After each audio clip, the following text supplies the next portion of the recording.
జనసేన పోటీ చేస్తుందంటూ జనసేన అధినేత పవన్ కళ్యాణ్ ఒక క్లారిటీ ఇచ్చారు. అంటే తెలుగుదేశం పార్టీ కౌంటర్గా అభ్యర్థులు ప్రకటించారు పవన్ కళ్యాణ్. టీడీపీ ఆల్రెడీ అరకు మండపేటకు సంబంధించి తన అభ్యర్థులను ప్రకటించారు చంద్రబాబు. ఈ నేపథ్యంలో పొత్తు ధర్మం పాటించేటప్పుడు ఇద్దరు కరెక్ట్గా ఉండాలంటూ ఈరోజు గణతంత్ర వేడుకలకు సంబంధించి మంగళగిరిలో కేంద్ర కార్యాలయంలో ఏర్పాటు చేసిన ఒక సమావేశంలో పవన్ కళ్యాణ్ హాట్ కామెంట్ చేశారు. మొత్తం టీడీపీ కౌంటర్గా ఈ అభ్యర్థులు ప్రకటించారా లేక ఏంటనేది మరి కాసేపట్లో తెలియనుంది. మొత్తం మీద టీడీపీ ప్రకటించిన అరకు మండపేట అభ్యర్థులకు పోటీగా రాజోలు రాజానగరంలో జనసేన పోటీ చేస్తుందంటూ పవన్ కళ్యాణ్ ఒక క్లారిటీ ఇచ్చారు.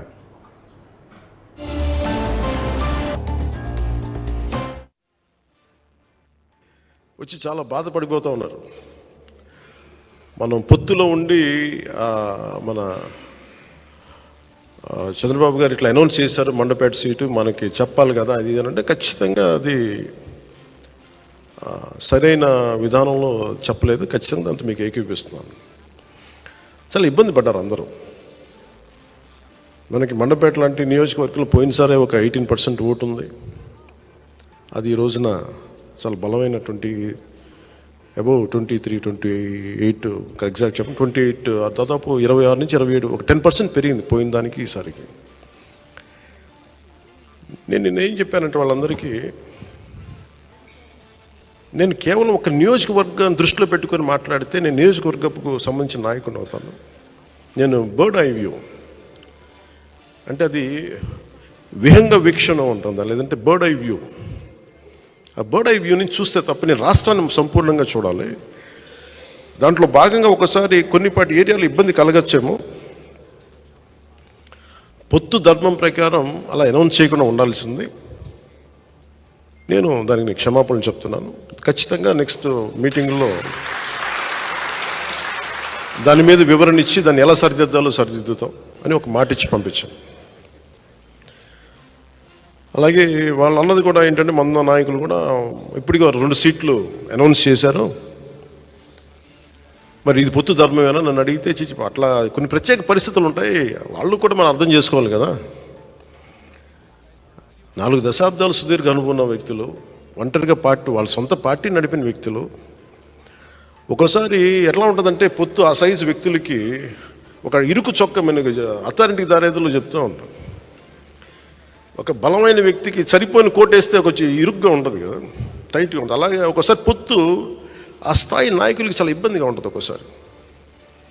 కానీ వాస్తవాలు వేరుంటాయి, క్షేత్రస్థాయి పరిస్థితులు వేరుగా ఉంటాయి. అందుకని ఒకసారి అనుభవం ఇటు ఒకసారి గబుక్కుని ఒక మాట అన్నిస్తుంది. లోకేష్ గారు ఆ రోజు మా నాన్నగారు ముఖ్యమంత్రి ఎన్ని అన్నా కానీ ఇవన్నీ నేను ఎందుకు దాన్ని పెద్ద మనసుతో వదిలేస్తానంటే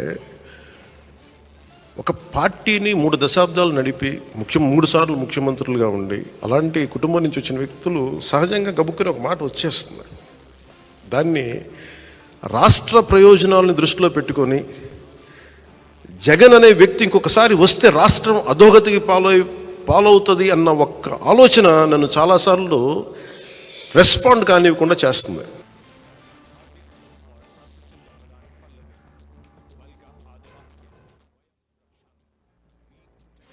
వచ్చి చాలా బాధపడిపోతూ ఉన్నారు.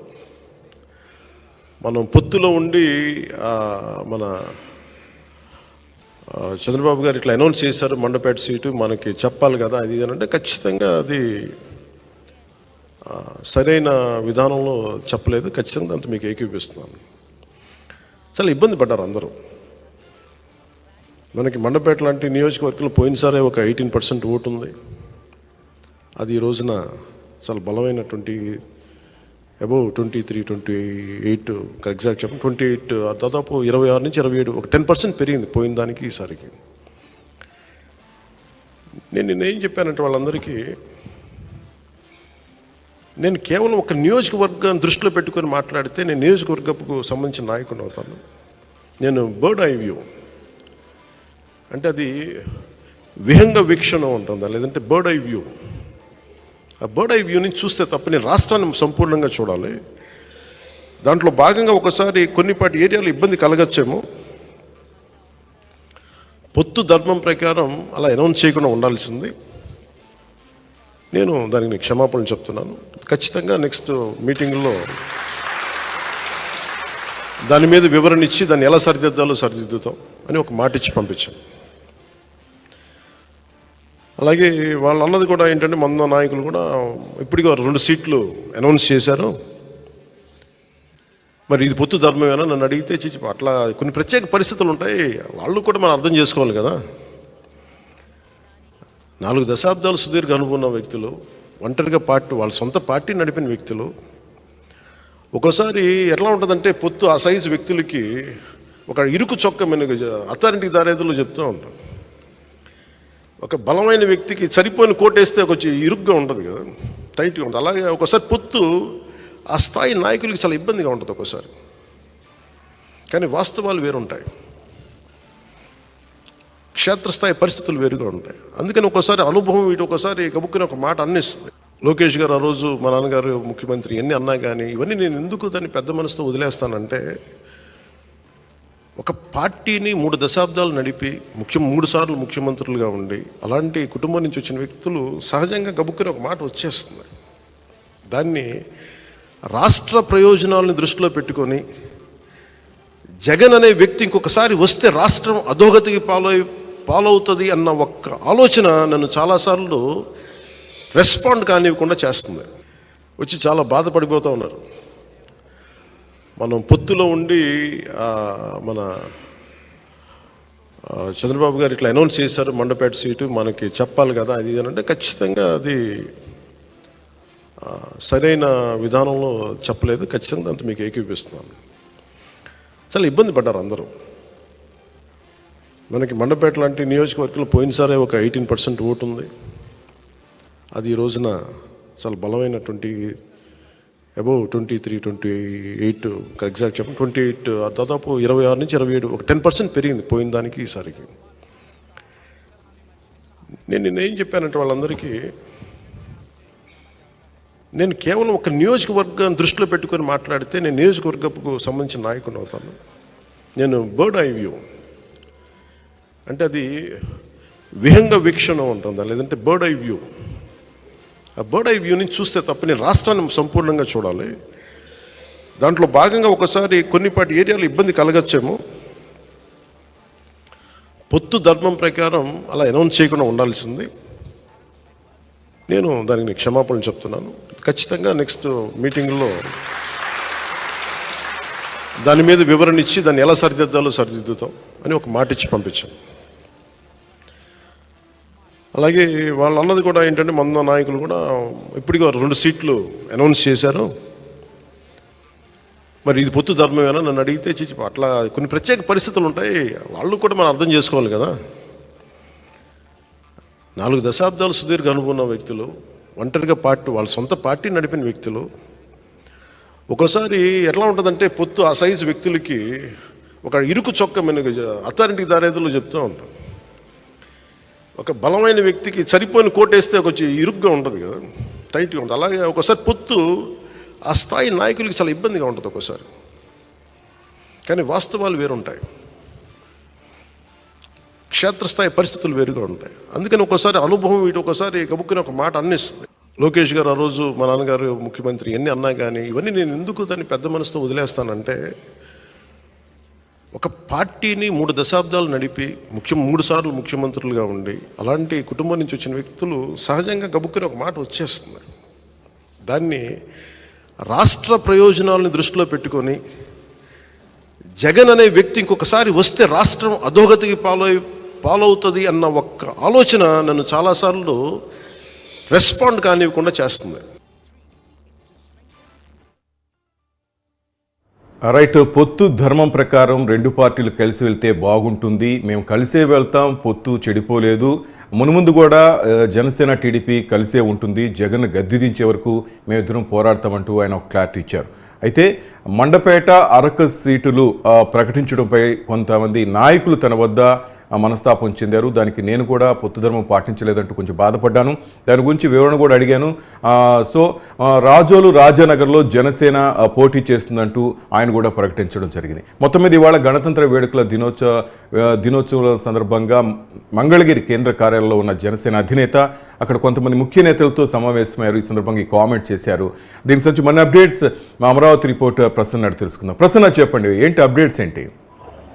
అంటే ఓవరాల్ గా శ్రీనివాస్, మీరు చెప్పినట్టు ఈ రోజు గణతంత్ర దినోత్సవం, రాజ్యాంగాన్ని గౌరవించుకోవడం, జాతీయ జెండా ఎగరవేయటం ఇలాంటి కార్యక్రమాలు దేశవ్యాప్తంగా జరుగుతూ ఉంటాయి. ఢిల్లీలో కూడా ఇంకా కార్యక్రమం అవ్వక ముందే జనసేన అధినేత పవన్ కళ్యాణ్ పొత్తుల మీద స్పందించారు. జనరల్ గా ఆయన పొత్తుల మీద ఎప్పుడు స్పందిస్తారో అని చాలా కాలం నుంచి ఎదురు చూస్తున్నాం.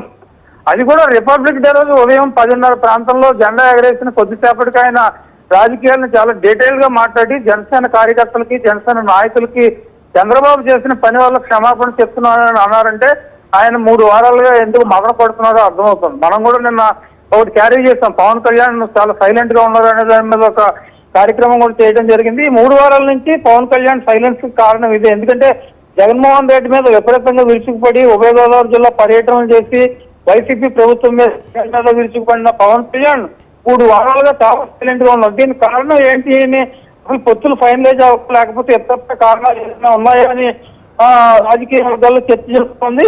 అలాంటి టైంలో పవన్ కళ్యాణ్ ఎంతకాలం ఓపిక పెట్టారు. లోకేష్ ముఖ్యమంత్రి అన్న ఏ కామెంట్స్ అయినా, కానీ ఈ రోజు అలాంటి ఓపిక కూడా నశించి ఆ రకమైన కామెంట్స్ పవన్ నోటి నుండి వచ్చాయి. మరి రాబోయే రోజుల్లో దీనికి ఏ రకమైన సమాధానం చెప్తారు? చంద్రబాబు చాలా ఘాటుగా 4 దశాబ్దాల సుదీర్ఘ రాజకీయ అనుభవం ఉన్న చంద్రబాబు ఇలాగా ఇరుకుగా ఎందుకు ఆలోచించారు అన్న వ్యాఖ్య కూడా పవన్ కళ్యాణ్ చేశారంటే, అంటే టీడీపీ పొత్తులో ఉండి 2 సీట్లు ప్రకటించింది పొత్తు ధర్మం ప్రకారం. గతంలో కూడా మీరు చూస్తే ప్రశాంత్ కిషోర్ వచ్చినప్పుడు కూడా కేవలం చంద్రబాబు, లోకేష్ లీడ్ తీసుకున్నారు. పొత్తు అంటే చంద్రబాబు అరెస్ట్ అయినప్పుడు పవన్ కళ్యాణ్ రాజమండ్రి వెళ్లి ఏ రాజకీయ పార్టీ అండగా లేకపోయినా మొదటిసారి పవన్ కళ్యాణ్ తన మద్దతు ప్రకటించారు. జనరల్ గా జైల్లో ఉన్నప్పుడు ఏ రాజకీయ పార్టీ కూడా బలమైన సామాజిక వర్గం ఉన్న గోదావరి జిల్లాలోకి వెళ్లి మద్దతు ప్రకటించడం అరుదుగా జరుగుతుంటుంది. కానీ పవన్ కళ్యాణ్ ఆ పని చేశారు. ఇప్పుడు పొత్తు ధర్మం వికటించిన పరిస్థితుల్లో లోకేష్ కామెంట్స్ కావచ్చు, లేకపోతే చంద్రబాబు తీసుకుంటున్న నిర్ణయాలు కావచ్చు, పవన్ కళ్యాణ్ కొంత ఇబ్బంది పెట్టిన పరిస్థితి. అందుకే ఆయన నోట్లోంచి ఆ మాట మండపేట సీట్ ఎందుకు ప్రకటించారు. ఇంకోటి ఏంటంటే పవన్ కళ్యాణ్ కూడా ఒక 40-45 సీట్లు ఆశిస్తూ ఉన్నారు. కానీ అటు నుంచి మాత్రం 20-25 సీట్ల కన్నా ఎక్కువ ఇచ్చే పరిస్థితి లేదు అని రిప్లై ఇస్తాం. దీనికి కూడా పవన్ కొంత ఆవేదన చెందుతున్నారు. ఒక కీలకమైన రాజకీయ పార్టీగా, బలమైన కాపు సామాజిక వర్గం ఉభయ గోదావరి జిల్లాలో ఉన్న పార్టీగా పవన్ కళ్యాణ్ 10-12 ఏళ్ల రాజకీయ జీవితంలో టీడీపీతో పొత్తు తప్పనిసరి పరిస్థితులు, అంటే జగన్మోహన్ రెడ్డి దించడానికి, రాష్ట్రం బాగు చేయడానికి పొత్తు పెట్టుకున్నాను కాబట్టి నేను పొత్తు ధర్మం పాటిస్తున్నాను కామెంట్ చేశారు. మరి దీని మీద టీడీపీ రియాక్షన్ ఏ రకంగా ఉండబోతోంది, టీడీపీ వాయిస్ ఏ రకంగా ఉంటుంది? గత కొన్ని రోజులుగా టీడీపీ జనసేన మైత్రిలో పవన్ కళ్యాణ్ నోట్లోంచి రాకూడని మాటలు ఈ రోజు రిపబ్లిక్ డే రోజు ఉదయం 11 గంటల లోపు వచ్చాయంటే మన పరిస్థితి ఏ రకంగా ఉందో అర్థం చేసుకోవచ్చు. శ్రీనివాస్, థ్యాంక్ యూ ప్రశ్న. రైట్, మొత్తం మీద టీడీపీ అభ్యర్థులు ప్రకటించడంపై చంద్రబాబు, పవన్ కళ్యాణ్ హాట్ కామెంట్ చేశారు. పొత్తు ధర్మం ప్రకారం టీడీపీ సీట్లు ప్రకటించకూడదు, కానీ సీట్లు ప్రకటించారు. దీనికి సంబంధించి కొంతమంది జనసేన నేతలు తన దగ్గర మనస్తాపం చెందినట్టు ఆయన మాట్లాడారు. ఇప్పుడున్న సమావేశంలో మనం చూస్తున్నాం. అయితే ఇవన్నీ కామను, ఈ వాటినన్నింటినీ సర్దుకునే మేము ముందుకు వెళ్తాం, తప్పకుండా జగన్మోహన్ రెడ్డిని అధికారంలోంచి దించడానికే మేము ప్రయత్నాలు చేస్తామంటూ అలాగే రాజోలు, రాజానగరం ఈ 2 ప్రాంతాల్లో జనసేన అభ్యర్థులు పోటీ చేస్తారంటూ ఇద్దరు అభ్యర్థుల పేర్లు ప్రకటించకపోయినా అక్కడ జనసేన పార్టీ పోటీ చేస్తుందంటూ ఆయన డైరెక్ట్గా చెప్పేశారు. అటు మండపేట, అరకులో టీడీపీ పోటీ చేస్తున్నట్టు చంద్రబాబు ఆల్రెడీ ప్రకటించారు. మొత్తం మీద 4 సీట్లు ఈ కూటమికి సంబంధించి 4 ప్లేసుల్లో పోటీ చేస్తూ 2 చోట్ల టీడీపీ, 2 చోట్ల జనసేన అంటూ ఒక విషయం మాత్రం బయటకు వచ్చింది. మొత్తం మీద ఆయన మాటలో కొంత బాధ కనిపిస్తున్నా వీటన్నింటినీ మనం డిస్టర్బ్ చేసుకుంటే పొత్తు మీద చూపిస్తుంది. మన టార్గెట్ జగన్మోహన్ రెడ్డిని దింపటమే అంటూ ఆయన మాటలో మనం వింటం జరిగింది. మరొకసారి పవన్ కళ్యాణ్ ఏమన్నారు ఒకసారి బయట చూద్దాం.